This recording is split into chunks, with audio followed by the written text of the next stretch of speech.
Communication, marketing, recrutement. Vos besoins ont des solutions vidéo avec Décideur TV, le studio.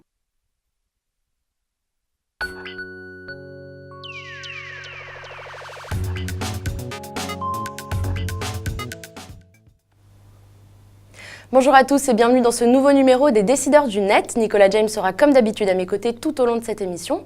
Je vous rappelle qu'elle est en direct sur le site de Décideur TV, du Journal du Net, mais aussi sur Offre Média. Vous pouvez donc poser toutes vos questions à notre invité tout au long de cette émission. Alors aujourd'hui, nous avons le plaisir de recevoir Jean-Christophe Tortora, président de la Tribune et du groupe IMA. Bonjour Jean-Christophe. Bienvenue parmi nous. Alors on va commencer par retracer votre parcours rapidement. Après des études de commerce et de journalisme, vous avez fondé votre propre journal à l'âge de 22 ans. C'est le début d'une longue série puisque vous créez ensuite plusieurs gratuits. Vous fondez le groupe IMA en 2000 et vous en êtes toujours le président. Et en 2012, vous entrez dans la cour des grands en reprenant la Tribune. Ça fait maintenant un peu plus de 2 ans et demi. Quel bilan tirez-vous ? Écoutez, je tire un bilan positif. La reprise de la Tribune a été très largement commentée début 2012, puisque cette reprise date du 1er février 2012, dans une période très difficile, à la fois de transformation de modèle économique de la presse, d'un contexte et une conjoncture pas évidente. Certains nous avaient donné peu de chance aux moyens de réussir. Aujourd'hui, je crois qu'il faut être à la fois raisonnable et humble par rapport à ce bilan-là, mais ce qui est sûr, c'est qu'aujourd'hui, la Tribune est une entreprise qui a été sauvée. C'est une entreprise qui va pouvoir célébrer ses 30 ans en janvier prochain. Et c'est une entreprise qui renoue avec la croissance et en solde positif de création d'emplois dans nos métiers. Je pense que c'est une des exceptions. Alors, comme chaque semaine, Thierry Amar, le président d'Offre Média, a une question pour notre invité. On la regarde tout de suite. Jean-Christophe Tortora, quelle est la place du print dans le modèle économique actuel de la Tribune ? Donc, quelle est la place du print dans le modèle économique actuel de la Tribune ? La place du print, notre opportunité, notre chance lorsque nous avons repris la Tribune, c'est justement d'avoir adapté notre offre éditoriale par rapport à l'usage et à la consommation de nos abonnés, de nos lecteurs.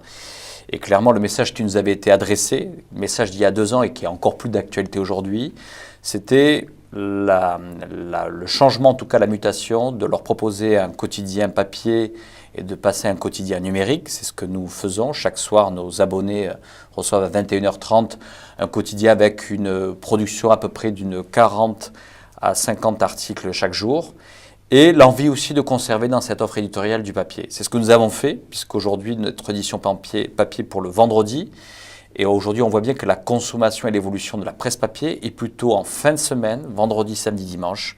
Et que notre public, aujourd'hui, notre public cible, c'est vraiment numérique en semaine et usage papier. Donc, pour répondre à M. Amar, c'est de dire aujourd'hui, la place du papier, c'est la place qu'ont souhaité nos abonnés, nos lecteurs. Et qu'aujourd'hui, tant que nos lecteurs et abonnés sont en demande de cette dimension papier, mais on voit bien que l'usage papier a un usage différent que par le passé. C'est-à-dire qu'aujourd'hui, notre hebdomadaire papier est plutôt dans une dimension de prospective, d'innovation, de sujets plutôt, on va dire, dans le domaine du futur, alors qu'aujourd'hui, l'actualité chaude, elle est sur le numérique. À terme, il est amené à disparaître, le papier ? Moi, ce que j'ai toujours dit et ce que je pense, c'est que le quotidien papier, nous, on a été le premier quotidien français à arrêter le papier pour en faire une transformation sur le numérique. Moi, je pense que le quotidien papier disparaîtra à horizon 2020. Moi, je pense plutôt que tout ce que peuvent dire mes confrères et amis éditeurs. Par contre, je crois qu'il y a une vraie place aujourd'hui pour le papier en presse hebdomadaire ou presse magazine. Voilà. Le problème des audiences web, c'est que ça reste quand même quelque chose de difficile à monétiser. Les médias ont eu beaucoup de soucis entre le payant, la publicité, à trouver l'équation économique qui fonctionne. Aujourd'hui, finalement, le web, ça représente la majorité de votre chiffre d'affaires, du coup ? C'est un peu plus, en effet, que la moitié du chiffre d'affaires. Ce qui est sûr, c'est qu'aujourd'hui, vous connaissez à peu près le rapport de 1 à 10 entre un coût contact publicitaire papier et un coût contact numérique. C'est ce qui fait la difficulté de notre modèle. Donc nous, on a été confrontés à être justement ce premier quotidien historique papier à devoir être dans cette transformation et ce changement qui s'est fait bien sûr à la fois avec beaucoup de douleurs, de difficultés, mais avec quand même à la fois une rédaction et des équipes qui ont eu envie, en tous les cas, d'être pionniers de cette transformation. Et c'est vrai que lorsqu'on est les premiers, c'est à la fois, il faut subir, mais à la fois il faut agir. Et ça a été notamment la capacité à nous diversifier rapidement dans un certain nombre de revenus, on pourra en reparler. Seul moyen aujourd'hui, justement, pour une marque comme La Tribune, de pouvoir viser une rentabilité qui puisse renouer avec la croissance et des projets de développement. Donc, de toute manière, par rapport à une monétisation qui est trop faible par rapport à l'audience web, il a fallu se lancer dans une diversification, notamment très forte dans le live média pour nous. D'accord. Alors justement, votre objectif, donc, lorsque vous avez repris La Tribune, c'était d'être à l'équilibre à 3 ans. Vous serez à l'équilibre en 2014. Est-ce que, vous venez de parler de diversification, quelle a été la stratégie adoptée globale pour redresser le groupe? Qu'est-ce que vous êtes dit en arrivant?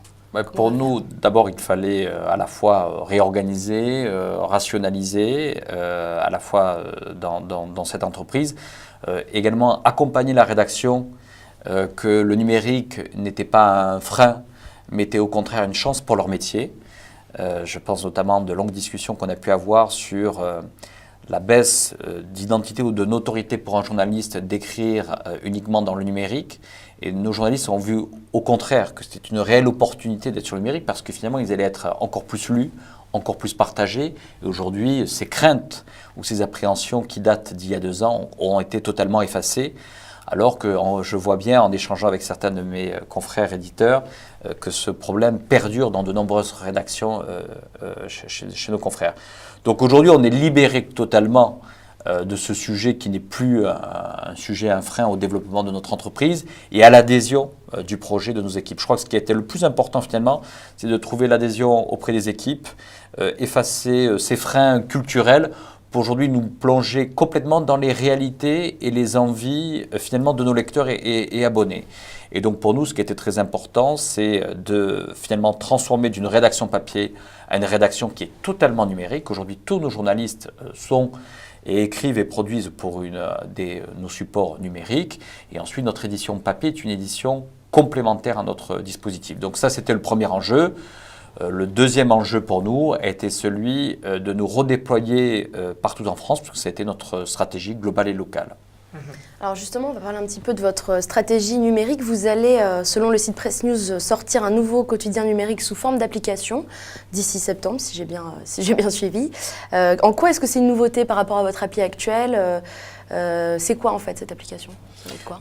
Pour nous, il s'agissait pour le 19 septembre, puisque ce sera la date de la sortie de notre nouveau quotidien numérique. Comme je le dis, nos abonnés avaient déjà une offre et un quotidien numérique depuis maintenant 2 ans. Pour nous, il s'agit de passer à la version accélérée, à la version 2, qui en tout cas en fera un usage et une navigation beaucoup plus interactive avec nos abonnés, à la fois aussi dans un souci de répondre aussi à notre stratégie, qui est à la fois d'avoir une offre d'information globale et une information locale. C'est ce qui aussi fait la singularité et la différence. J'ai toujours considéré qu'il était très curieux pour un modèle économique de la presse qui se cherche globalement, de concentrer toutes les ressources ici à Paris.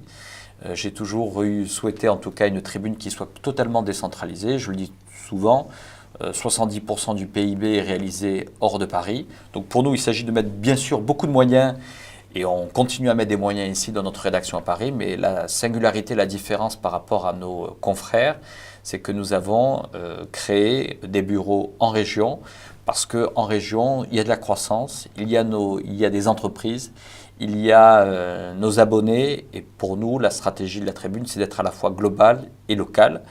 Et pour nous, notre croissance, puisque la Tribune a connu quand même une croissance de 40% en termes de revenus l'année dernière, en 2013, nous continuons à croître cette année, et c'est notamment par cette stratégie dans les territoires et dans les métropoles en France. Pour en revenir à l'application, du coup, ce sera quelque chose de proposé exclusivement aux abonnés. Ce sera du contenu qui n'aura rien à voir avec ce que l'on retrouve actuellement sur le site. Ouais, ce qui est sûr, c'est qu'aujourd'hui, nous sommes à la fois dans une stratégie, bien sûr, d'augmenter la valorisation et la monétisation des contenus payants. Et donc, bien entendu, dans ce quotidien numérique, vous trouverez des contenus qui sont exclusifs pour nos abonnés et à la fois, bien sûr, une dimension d'information global et local. Le mobile prend de plus en plus de place dans les audiences web. On a vu votre principal concurrent, Les Échos, qui a récemment lancé une appli en fait, dédiée au mobile avec une rédaction aussi de 4 journalistes dédiés au mobile. Est-ce que le sujet du mobile est aussi stratégique pour la Tribune que pour Les Échos ? Bien sûr, parce que c'est une porte d'entrée, je veux dire, avec la marque, avec l'univers, la Tribune, de manière relativement importante. On en voit les usages. Pour nous, la question du mobile, j'ai bien vu les annonces faites par notre confrère, en tout cas, cette identification comme quoi c'était un enjeu majeur a été perçue et identifiée dès la reprise de la Tribune il y a 2 ans. De toute manière, on connaît aujourd'hui de très bonnes audiences sur le mobile, puisque la Tribune en est le 2e acteur sur l'économie aujourd'hui en France. Et aujourd'hui, est-ce qu'on y réservera une rédaction dédiée ? Moi, je crois qu'aujourd'hui, de toute manière, ce sujet n'est pas un sujet, en tous les cas, pour la Tribune, puisque nous avons une rédaction qui est totalement numérique. Donc, il n'y a pas matière à créer au sein d'une rédaction numérique une rédaction dédiée. Il n'y a pas une écriture mobile qui justifierait...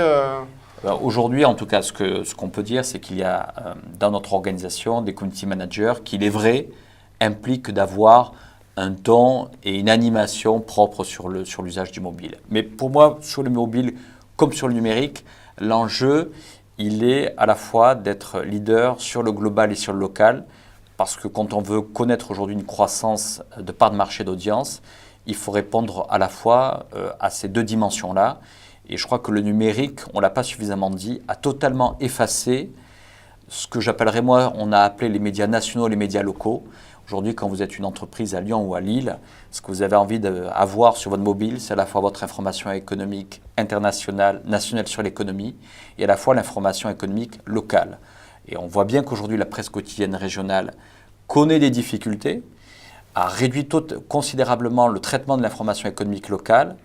Et je n'imagine pas aujourd'hui qu'en 2014, en 2015, on soit pour un usager obligé de changer d'univers pour à la fois avoir son information économique locale et globale. Et c'est là où nous mettons notre accélération.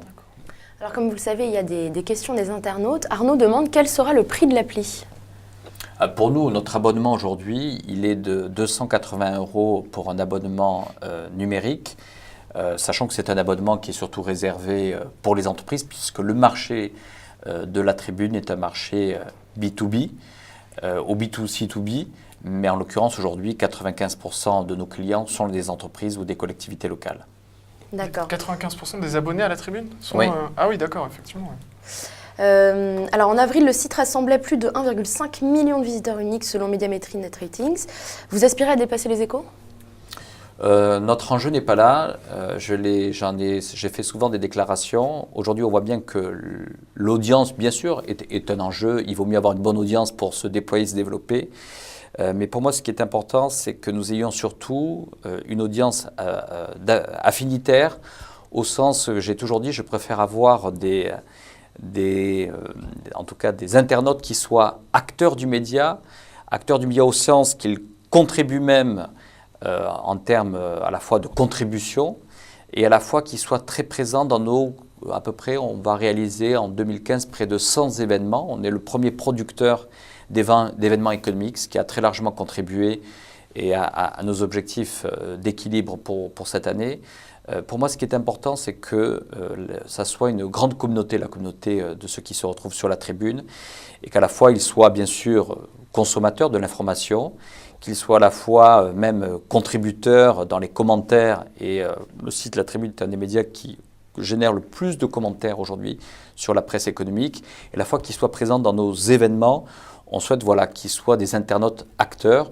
Donc pour nous, est-ce que notre enjeu est de dépasser Les Échos ? J'aurais tendance à dire non. Par contre, on souhaite avoir la communauté la plus forte et la plus active. En revanche, j'ai pas l'impression justement que la Tribune soit vraiment un média participatif. Autant aux Échos, on identifie vraiment le cercle avec toute cette expertise. Autant je retrouve pas ça chez la Tribune. Alors peut-être que c'est une mauvaise lecture, mais... Déjà, j'aurais tendance à dire la bonne lecture de voir si un média développe, ou en tout cas fait réagir. Le cercle des Échos, c'est un cercle qui réunit des experts sur un certain nombre de domaines. Je pense que la dimension communautaire, vous l'évaluez plus fortement si vous regardez déjà le nombre de commentaires qui sont produits, et je vous invite à l'évaluer, parce qu'aujourd'hui, nous, ce qu'on souhaite quand même, c'est être à la fois un média qui soit accessible et dans lequel clairement les gens puissent venir s'exprimer. Quand le mouvement des pigeons se lance sur le site de la Tribune, c'est parce qu'il y a une dimension à la fois d'attachement, de réaction d'entrepreneurs. Et pour moi, je pense qu'il est important que les mouvements entrepreneuriaux puissent s'exprimer très largement au-delà des cercles qui sont créés par la marque média. Mais je pense que la meilleure façon, et ça c'est ma conviction, la meilleure façon de voir si vous arrivez à mobiliser une communauté autour de médias, c'est de la réunir. Et aujourd'hui, la Tribune est le premier producteur d'événements économiques en France. Là-dessus, je vous invite à évaluer le nombre d'événements qu'on fait chaque semaine, à la fois à Paris et à la fois dans les régions. Et pour moi, c'est toujours une satisfaction quand vous rentrez dans une salle, que vous voyez 100, 200, 300, 400 personnes. C'est le meilleur moyen de montrer que vous êtes vrai média communautaire. Justement, il y a quelques médias qui, historiquement, étaient sur ce positionnement des conférences, des formations, et qui ont un peu serré la vis ces derniers temps, parce que ça devient une activité de moins en moins rentable avec une concurrence qui arrive sur le web. Vous, ça continue à rester un pôle en croissance. Écoutez, cette année, on fera 80 événements en France. L'année prochaine, nous serons au-delà des 100. Je pense que quand on est un média justement qui a la conviction d'être, on va dire, à la fois dans cette dimension globale et locale, il faut être justement de ce que je revendique, de dire il faut être dans la vie des entreprises et être un média vivant. C'est pour cette raison qu'on a rebaptisé, nous, notre activité qui était appelée par le passé hors média. On l'a rebaptisée en la nommant Live Média. Parce qu'aujourd'hui, la production d'événements, c'est la valorisation de nos contenus, c'est le partage, c'est le débat avec nos lecteurs et nos internautes. Donc il n'y a pas de raison à ce que cette activité, on appelle ça le hors média, alors que c'est au cœur du dispositif éditorial de notre rédaction. Donc nous, aujourd'hui, je considère qu'aujourd'hui, à un moment où il y a tout un tas de débats, de plans médias, autour de la programmatique, etc.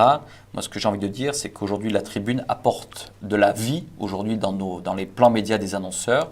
Et je pense qu'il est important d'un peu plus humaniser aujourd'hui la perception et l'usage aujourd'hui des médias. Le numérique, c'est bien. Je ne peux que le revendiquer. On était le premier quotidien papier à passer quotidien numérique. Mais je pense qu'aujourd'hui, il est important, notamment pour le monde de l'entreprise, aussi de passer à des réunions et des événements physiques. Et les journalistes, du coup, participent à ces événements et acceptent facilement d'élargir un peu leurs prérogatives initiales. Absolument, parce que c'est le prolongement aujourd'hui de leur travail, de leur mission. C'est la valorisation de leur savoir-faire, de leur expertise. Donc je pense qu'au contraire, ce n'est pas une contrainte pour nos journalistes, c'est au contraire une opportunité à la fois d'aller à la rencontre de nos lecteurs et de nos abonnés. Quand on fait 80 événements en France, c'est l'occasion d'être au contact. Et je pense qu'il faut savoir justement accepter l'échange, le partage avec nos lecteurs. Je pense que nos médias aussi ont beaucoup évolué. On n'est plus dans une information descendante. Je crois que les réseaux sociaux ont aussi fait beaucoup évoluer cela. Il faut être aussi dans l'acceptation pour le monde des journalistes que à la fois l'expertise, l'intelligence, elle peut venir d'autre part et elle peut venir aussi de la part de nos lecteurs et de nos abonnés.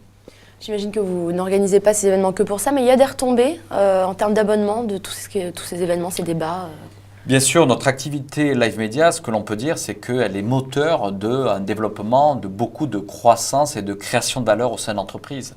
À la fois en termes d'abonnement, en termes de retombées publicitaires sur l'ensemble de nos supports, qu'ils soient numériques ou numéro papier, en termes de développement de notoriété. Donc il est clair que c'est devenu un moteur de dynamisme au sein de l'entreprise. À la fois, on l'a vu, on a organisé cette dernière semaine le prix La Tribune Jeune Entrepreneur, 10 événements en France. On a rempli le Grand Rex avec près de 2000 jeunes entrepreneurs. Donc on voit bien cette communauté exister et nos annonceurs voient bien qu'on n'est pas que dans le virtuel, qu'aujourd'hui La Tribune c'est une grande communauté où on défend les valeurs de l'entrepreneuriat et de l'entreprise. Mais vous voyez, le 11 juillet, on organise la première édition du Paris Air Forum et ça sera 2000 acteurs autour de l'industrie de la filière aéronautique et de l'aérien. Donc voilà, on est le média vivant et je pense qu'aujourd'hui, ça manque un peu à la fois dans une nécessité pour nos abonnés de se retrouver et à partager et à la fois des annonceurs qui cherchent un peu de vie dans les plans médias. Alors justement, à ce sujet, Claire demande, vous avez affirmé vouloir aider les jeunes entrepreneurs. Comment comptez-vous vous y prendre ? Tout d'abord, je vais vous dire de manière plusieurs axes. D'abord, si vous achetez la tribune hebdo le vendredi, le choix qui a été fait de dire dans la tribune hebdo, c'est bien en effet de voir les grands patrons. Chaque semaine, on y voit des responsables politiques, des grands patrons, mais je pense que la presse économique a besoin de montrer aussi une diversité de visages. À la fois même dans la féminisation, c'est un sujet, sur la question aussi de l'entrepreneuriat féminin ou les sujets au sujet de l'égalité professionnelle. Mais vous verrez que par exemple, dans la tribune de demain matin justement, on a toujours un portrait qui termine l'hebdo sur un jeune entrepreneur qui a entre 18 et 35 ans. Parce que pour nous, c'est symbolique de montrer que l'avenir, ce sont ces entrepreneurs aujourd'hui. Donc on leur laisse une grande place dans l'hebdomadaire.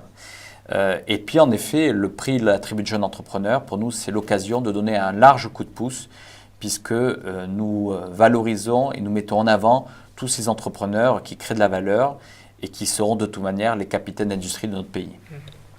Alors on va changer un petit peu de sujet. En avril dernier, certains journalistes de Libération vous ont appelé quand Libération était en eau trouble pour réfléchir à la reprise du journal. Est-ce que vous avez étudié cette offre à ce moment-là ? Oui, on a étudié sérieusement le sujet de Libération. Moi, je suis ravi en tout cas qu'aujourd'hui Libération ait trouvé une solution parce que c'est un secteur qui a besoin d'avoir des grands industriels et des acteurs qui investissent. Et si la solution pour Libération aujourd'hui est d'être pérennisée, et notamment grâce à la contribution de M. Drahi, j'ai tendance à dire que c'est une chance qu'il ne faut pas laisser passer. Donc oui, en effet, Libération est un titre que l'on a regardé. D'abord, c'est un titre formidable, exceptionnel. Et on a en effet regardé de pouvoir éventuellement être dans une logique de projet de reprise comme on l'a fait pour la tribune. Mais aujourd'hui, j'ai l'impression que le sort de Libération est tout trouvé et tant mieux. Parce qu'aujourd'hui, la presse a besoin d'investisseurs et d'entrepreneurs. D'un point de vue éditorial, vous évoquiez tout à l'heure donc l'importance de donner du poids au local dans les pages. C'est justement un des reproches qu'on fait souvent à Libération. Est-ce que vous pensez que c'est un journal qui est trop parisien ? En tout cas, ce qui est sûr, c'est que dans notre projet qui était à l'étude de la reprise de Libération, je crois qu'il faut, là encore, que nos rédactions ici à Paris retrouvent le chemin des territoires et des métropoles. Il faut éviter de s'installer dans une sorte de confort, de penser que tout part de Paris et que toutes les réalités sont ici à Paris. Je le dis d'autant que moi j'ai fait une grande partie de ma carrière à Toulouse et que justement en étant ici maintenant plutôt à Paris, moi j'entraîne mes équipes à la fois chaque semaine à aller dans les métropoles. Moi-même, je m'impose 2 déplacements par semaine parce qu'on a tendance à être aspiré et on a oublié aujourd'hui les réalités économiques de notre pays. Et je suis convaincu qu'aujourd'hui, le redressement de toute manière de notre modèle, en tous les cas pour la tribune, et le redressement de la France, passera justement à tenir beaucoup plus compte aujourd'hui de la croissance économique et le développement qui se déroule aujourd'hui dans les territoires, dans les PME et dans les ETI. Dans cette perspective, vous annonciez fin décembre 10 sites pour les 10 plus grandes villes de France hors Paris. Où est-ce qu'on en est aujourd'hui ? Absolument. On a lancé le site de Lyon, celui de Bordeaux il y a quelques semaines, qui fonctionne bien puisque notre stratégie, clairement, c'est de trouver au sein de la tribune.fr la dimension de l'information globale qui est produite par nos correspondants étrangers et puis notre rédaction ici à Paris. Et à la fois, bien sûr, des offres locales concentrées dans les 10 premières métropoles françaises. Donc à la rentrée, c'est le lancement de Toulouse, puis Marseille, puis Montpellier, et puis en fin et début 2015, ça sera Lille, Rennes, Nantes et Strasbourg. C'est ce qui fera la différence et la singularité aujourd'hui de l'offre La Tribune. L'un des gros avantages du web, finalement, c'est qu'on peut fonctionner avec des coûts super serrés. Ouvrir des rédactions locales, c'est un peu aller à l'encontre du modèle du web. C'est une équation économique que vous arriverez à tenir, vous pensez, d'ouvrir des bureaux de 5 à 10 personnes dans 10 villes ? Écoutez, nous, on a une expérience sur les métropoles locales, puisqu'avant de reprendre La Tribune, moi-même, et je suis toujours propriétaire de quelques journaux économiques en région. Donc le business model dans les métropoles, on le connaît, on l'a déjà, on va dire, validé. On ne peut pas se décréter être un acteur sur l'économie globale et locale simplement en affichant un correspondant dans une ville. C'est à la fois tromper nos lecteurs et nos abonnés. Quand on veut vraiment s'ancrer dans un territoire, il faut à la fois bien sûr investir en termes de contenu, de production éditoriale, et à la fois investir en termes aussi de ce que j'appellerais des business développeurs, parce que dans les territoires, que ce soit à Lyon ou à Bordeaux, j'étais à Bordeaux hier soir, on développe des abonnements, on développe des événements économiques, donc je veux dire par là, vous ne réussissez pas un modèle économique global local si uniquement vous affichez un correspondant, et il y a du business dans les métropoles et dans la région. Il faut des commerciaux qui sont connectés au tissu économique local. Au tissu économique. Donc aujourd'hui, c'est notre modèle. On n'a pas été les premiers à le faire. Hein. Regardez ce qu'a fait dans un autre domaine 20 minutes ou métro. Depuis très longtemps, ils ont créé des bureaux dans les métropoles dans lesquels il y a des journalistes et des commerciaux. Justement, et la tribune est sur ce... 20 minutes et métro, j'ai plutôt que sont aujourd'hui dans un train où ils recentralisent sur Paris. Ils sont en train de fermer des bureaux parce que justement, ils n'arrivent pas à tenir cette équation économique. La difficulté de 20 minutes et de métro, d'abord, vous le savez, c'est qu'il y a un acteur de trop aujourd'hui dans la presse gratuite. Et la deuxième chose, c'est qu'aujourd'hui, ils sont un modèle uniquement publicitaire, alors que nous sommes sur un modèle à la fois de vente de contenu publicitaire et de production d'événements. C'est ce qui fait aujourd'hui l'équation de notre modèle économique. D'accord. Alors, on change de sujet, on reçoit Laurent Geoffrin dans 2 semaines. Est-ce que vous avez un petit message pour lui ? Écoutez, moi, je lui souhaite vraiment de réussir. Comme je l'ai dit, moi j'ai beaucoup d'attachement à Libération, j'en suis un lecteur, de toute manière je suis un grand consommateur de presse en permanence, donc j'ai envie de lui dire voilà, qu'il réussisse la transformation Libération et surtout qu'il puisse embarquer, car ce que l'on a pu constater ces derniers mois, c'est qu'il y avait des difficultés à embarquer et de trouver l'adhésion des journalistes. Et il n'y a pas de développement de croissance des médias sans l'adhésion des journalistes. Certains, quelquefois, ont pu penser qu'on pouvait faire des médias sans journalistes. C'est une grave erreur et j'ai tendance à penser que voilà, il faut peut-être renouer le dialogue. Et là-dessus, je ne doute pas.